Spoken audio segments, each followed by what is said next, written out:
رکشا mark کے dealer ملک آصف رانا منیر کے office میں ہنگامی اجلاس کا انعقاد کیا گیا، جس میں پیر معین شاہ نے خصوصی شرکت کی۔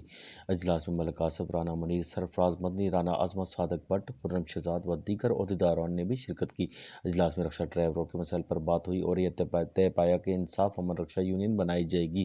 اس یونین کا مقصد لوگوں کے مسائل حل کرنے کے ساتھ ساتھ ملک میں امن و امان کے لیے بھی کام کرنا ہوگا اور مشکل وقت میں پاک فوج کے شانہ بشانہ ساتھ چلے گی۔ یونین عہدیداروں نے بتایا کہ اس یونین کا مقصد حکومت کو بلیک میل کرنا نہیں بلکہ امن و امان اور ملک کی ترقی کے لیے کام کرنا ہوگا۔ اس کے لیے ہم لاہور سمیت پورے پاکستان میں تحریک بھی چلائیں گے۔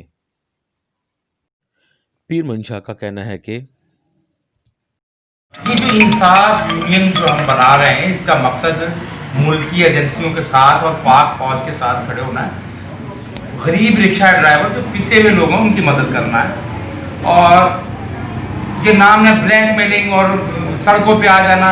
اگر حکومت ہماری بات ویسے ہی مانتی ہے تو کیا ضرورت ہے اس طرح کی بد امنی پھیلانے کی؟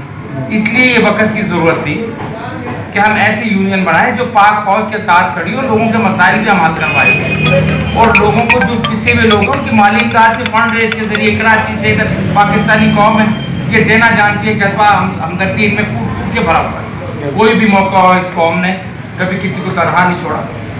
جو مستحق لوگ ہوں گے ہم ان کی فائنانشلی مدد بھی کریں گے، اور سب سے جو مین چیز ہے ہم نے نام اس کا رکھا ہے انصاف امن یونین۔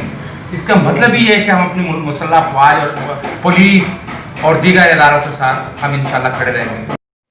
کیمرہ مین فرحان شیخ کے ساتھ اسلم ابراہیم، سٹی ون نیوز، لاہور۔